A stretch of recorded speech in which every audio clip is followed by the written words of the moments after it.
Hello everyone, मेरा नाम अनिल है और मैं स्टेप अहेड एजुकेशन कंसल्टेंट्स को रिप्रेजेंट कर रहा हूँ। पिछले 2 हफ्तों से हम न्यूजीलैंड में हैं और हमने अपनी जर्नी की शुरुआत नॉर्थ आइलैंड से करी थी और आज हम साउथ आइलैंड के नेल्सन सिटी में हैं। और जो कैंपस आप देख रहे हैं मेरे पीछे, ये है NMIT कैंपस। ये कॉलेज 1904 में इस्टेब्लिश हुआ था और साउथ आइलैंड का काफ़ी मेजर गवर्नमेंट इंस्टीट्यूट है ये। बहुत सारे कोर्सेज यहाँ पे कराए जाते हैं, लेकिन जो इनका स्पेशल कोर्स है वो एक्वाकल्चर है, जहाँ पे ये fish farming, specially salmon farming करना सिखाते हैं। Hi, I'm with Mark, who is the head of the department for Aquaculture School at NMIT Nelson, and we are here to explore the campus and see the facilities. Okay, come this way.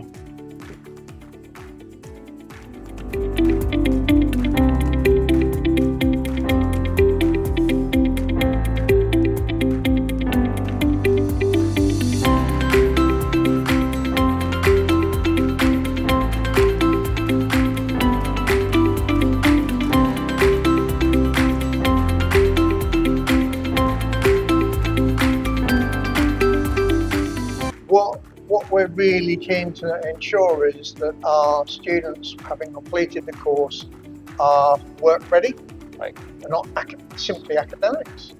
So, although this is just an ornamental tank with some fish in it, it has a maintenance schedule. It requires water quality to be checked, the whole system to be maintained. So, what we do is we would build in some element of practical time the students could undertake this and understand the elements of how to maintain these fish at their better health, really.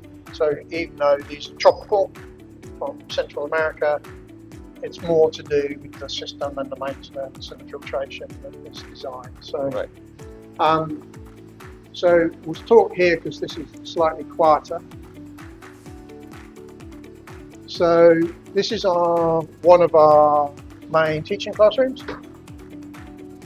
So all the usual IT to do teaching, but equally we have systems, independent systems, recirculation systems to maintain the fish and their water quality. So we have some salmon at the back there. So these are Chinook salmon, the main commercial species in New Zealand. We have kura, which is a type of freshwater crayfish, and goldfish. The goldfish are here because salmon are really delicate, and handling them, doing anything, they really suffer. So before we let any of our students near any salmon, we let them loose on goldfish, which are much more robust and not going to be damaged or particularly impacted by someone doing it. So that might be weighing it, lengthening it, anaesthetizing it. They're very tolerant, and their welfare won't be compromised. Whereas if we let new students out on salmon, it'll be a problem. So we do that. Can we have a closer look? Yes, so let's go and have a look. So these systems are all very similar. That they operate by filtration system, which is a canister filter with various types of filtration medium in there to maintain the water quality, spray bar for oxygenation, feed, and then what we have for every tank is daily water records that have to be maintained. Right. And some we do electronically and some we do by paper.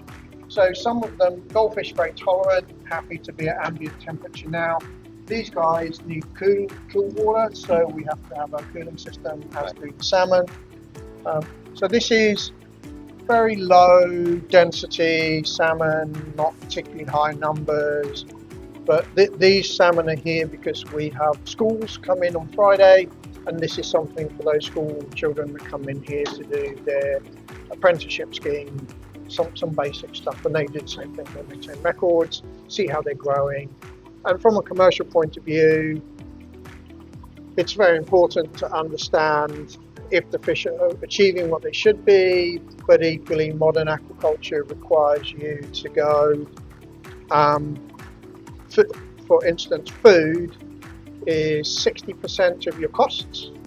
So the more efficient you can turn that food to fish is very important for your commercial success. So, and the only way you're going to know that is if you know how much food you've fed and how much growth you've got.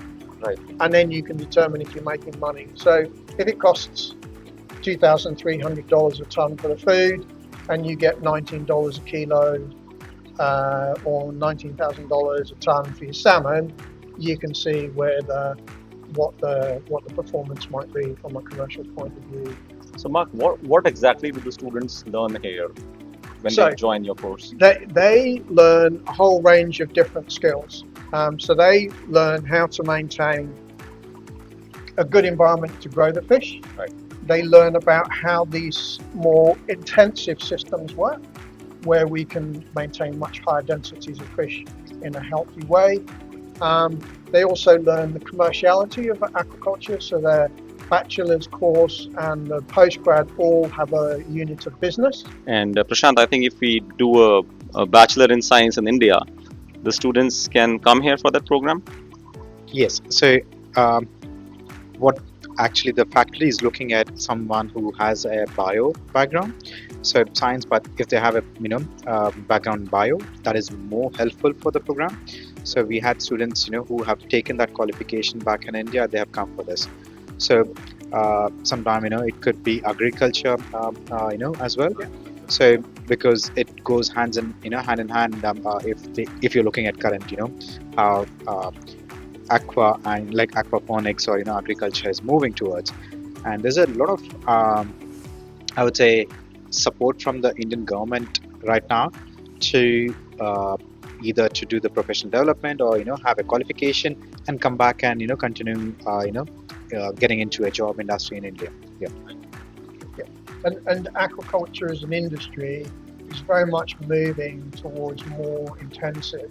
So from the traditional industry of pond-based, low intensity, low density, low profit margins, often relatively low production, and very labour intensive, to pretty much all aquaculture here in New Zealand is highly intensive, quite mechanical, large scale, high productivity, and technologically far more advanced. So that makes, in contrast to a lot of other places, it shows you what is potentially possible by increasing the technology involved.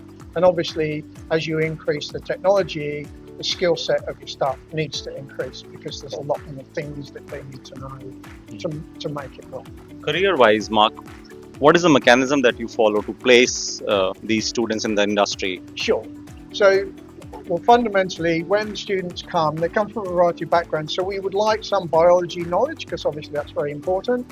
But we've had students from a range. So we've had students come with pharmacology degrees, biochemistry degrees, microbiology degrees. So you might think, well, that's not relevant, but it is, because quite a lot of the technology around health management and some of the stuff we're doing around monitoring the water and algae requires that set of skills. So they already come with some of those skill sets and makes them employable. So one of the things I do when the students arrive is talk to them about what skills they've got, what background they have when they come, and then where do they want to progress their career, and then give them those opportunities. So the first semester is very much taught going out into industry, looking at the different types of aquaculture opportunities, looking at the business of aquaculture and some aspects of research and research methods that you would undertake.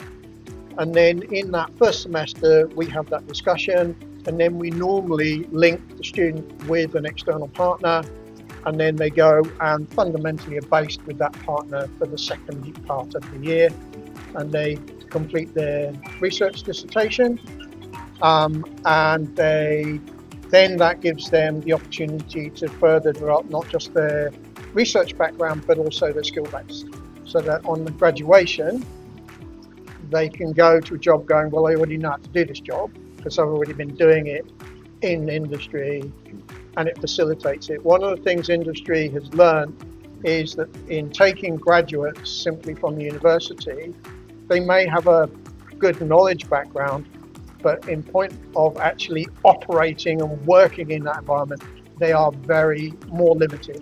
And that means more investment on the company on training them up, whereas our graduates already know how to do the job. So actually, it's just about establishing themselves in the company. I believe this qualification also offers a research or an internship option. Yes. Yes.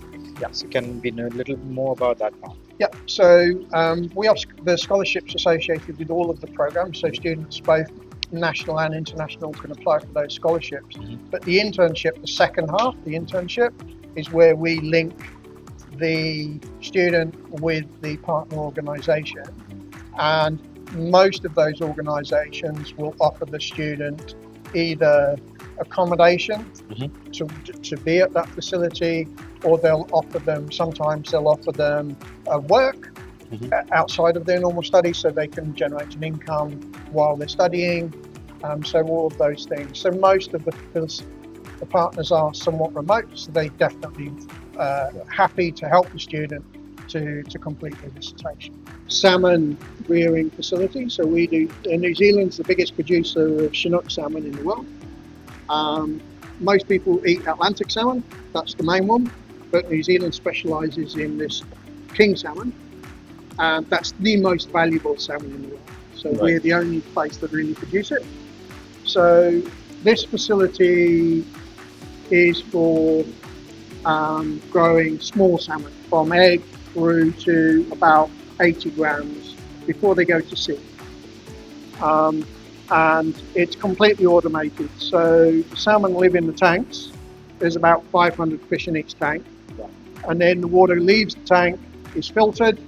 So a number of different processes to filter it, clean it, reoxygenate it, then return to the tank. So this uses only 10% of its water volume a day. So it's just recirculating the water, cleaning it, putting it back through with a 10% top up of new water. So it's very water efficient. So is there some automated feeding system attached to these tanks? So there's also an automated feeding system which feeds the fish automatically. And there's also an automatic water quality system that logs the water quality, like oxygen, temperature. So we can see that remotely, which means that you can be in the office and see if there's a problem, and also an alert. So it's efficient, it's labour, but it allows very high levels of fish to water. So it's a very efficient way of producing them. And then once they hit that 80 grams, they move to our marine facility, which is out at Cawthron, where they complete their growth cycle. So we get eggs in here at the far side. So we get salmon eggs in, we rear those eggs till they hatch, and then they start feeding them. They get onto the automated systems till they hit 80 grams, and then they get put out into the saltwater system on and growing. But this technology is new globally. It's new. And this is probably the biggest of the freshwater systems in New Zealand. So we get quite a lot of demand for using this system commercially, as well as what we use it for teaching. So industry-wise, when we say it is from Nelson region, it is freshwater salmon or? No. About 80% of all salmon reared in New Zealand are marine reared. But there are some freshwater reared ones, but the majority of the industry is freshwater and marine. Okay. So all salmon have to start in freshwater. Yes. And then once they become smolts, they can be moved to seawater. So for Mount Cook and for High Country, they just stay in freshwater all the time. Right. But the seawater reared is everyone else. So that's Sanford's, Akaroa, King Salmon, usually the King Salmon, which is the biggest company. It's about 65% of all salmon is usually the King Salmon. It's the biggest one, and they're based in. So they're the big player. When it comes to employment, so would you say that confidently that this region has got enough industry, which is like you said King Salmon, so enough growth for students to look at something? Yeah, look, I mean, both on our certificate, our degree, and our postgraduate, pretty much on graduation, if they want a job, they can have a job. There are jobs, it depends on what they want to do. And the industry is transforming. So obviously with the salmon industry, we're just about to go offshore. So we're just about to double the size of the salmon industry by going offshore. So that means more people. The shellfish, so the green shell mussels and the oysters, what they're doing is traditionally the seed stock, the stuff they get, has come from the wild. So they'll harvest baby oysters and baby mussels from the wild and then put them onto the farm to grow to commercial size. But what's happening, and has been happening for the last 5 years, is all those big companies are developing their own hatcheries to actually produce their own internal volumes of baby spat, actually from brood animals. So they don't take anything from the wild. Just like any agriculture, they are completely independent. They take their own brood animals and they breed them with each other, do genetic selection for the right type of fish or shellfish they want, and then put those out. And it's been quite transformational. So there are currently two oyster hatcheries and one very large mussel hatchery, and there are 2 new mussel hatcheries currently being developed here in New Zealand. So that's going to be people with lab experience, going to be a real opportunity for them, because that's what the skill set needs to be for those types of industry. Thank you so much, Mark. Okay, no problem. हमने अभी इसका aquaculture campus visit किया है और हम confidence के साथ कह सकते हैं कि जो इंडिया से स्टूडेंट्स यहाँ पे बैचलर डिग्री या पीजी डिप्लोमा करने आना चाहते हैं, उनके लिए ये प्रोग्राम बहुत अच्छा है और इसमें काफ़ी अच्छी एम्प्लॉयमेंट अपॉर्चुनिटीज़ हैं। अगर आप भी NMIT इंस्टीट्यूट में पढ़ना चाहते हैं तो आप हमें हमारे ऑफिस में कांटेक्ट कर सकते हैं। हमारा ऑफिस चंडीगढ़ में भी है और लुधियाना में भी है। Thank you very much for watching this video.